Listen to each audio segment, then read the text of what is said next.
Hi friends, welcome back to Extraordinary Connections.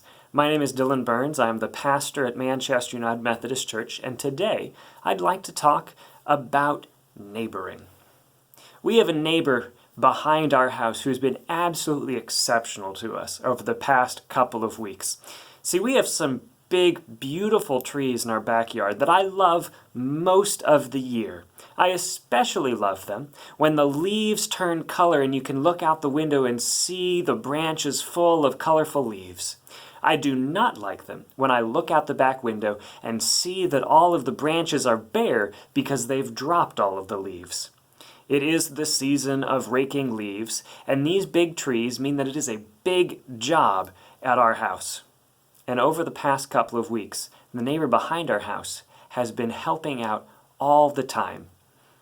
I've seen him in his yard. He has a big leaf blower. He seems to enjoy blowing the leaves off of his yard, and once he came over and said, "Do you mind if I blow your yard as well?" And I said, "No, absolutely not. Please, by all means."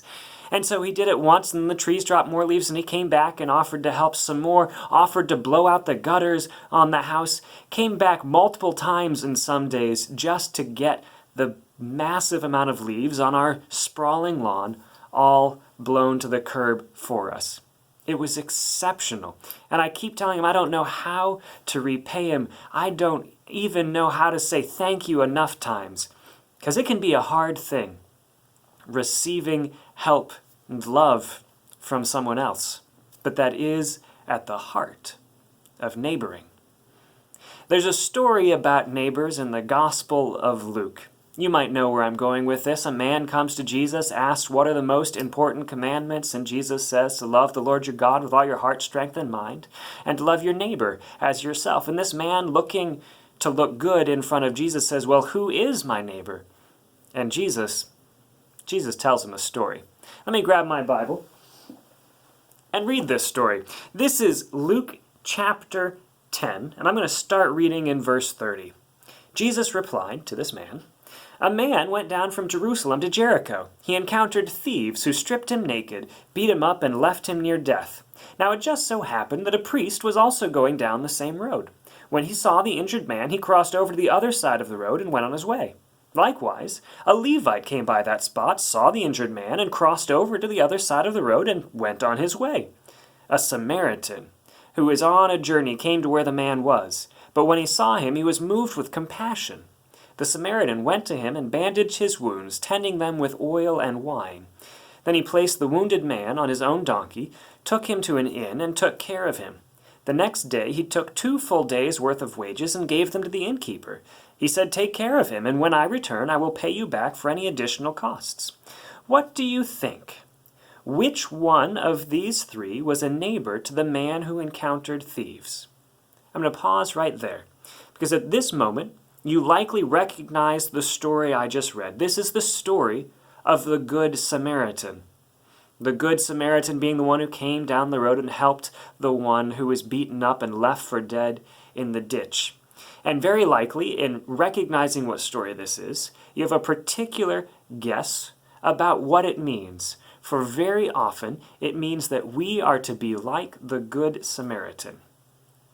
And that's not wrong, because we should be like that, helping those who are in need. But I invite you to hear again this question that Jesus asks at the end of this story to the man who asked, "Who is my neighbor?"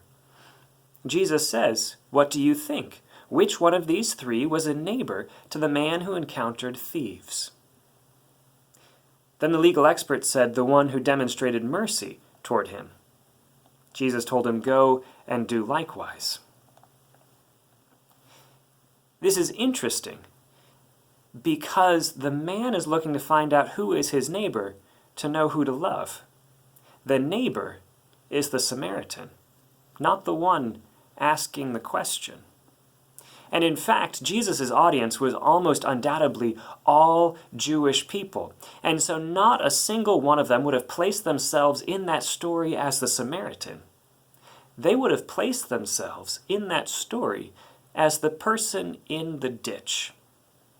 And so I wonder if we might consider that to go and do likewise is to find ourselves not on the road, but in the ditch, where we will receive help from someone else, from the person we would least like to receive help from, the one that we consider ourselves most different from, that we disagree with most profoundly, the one whose people we don't like and don't understand and would rather live far, far away.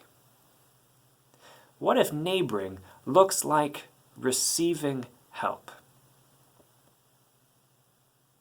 Doesn't loving often require us to be loved? Now, you might particularly like your backdoor neighbor. I do as well. So it's not a perfect analogy between this story and the raking of the leaves. But I have experienced just how difficult it can be to receive someone else's help. And I've experienced just how valuable that can be in teaching me how to love. Friends, may we go this day and every day to love one another, but also to allow ourselves to be loved. Go in peace.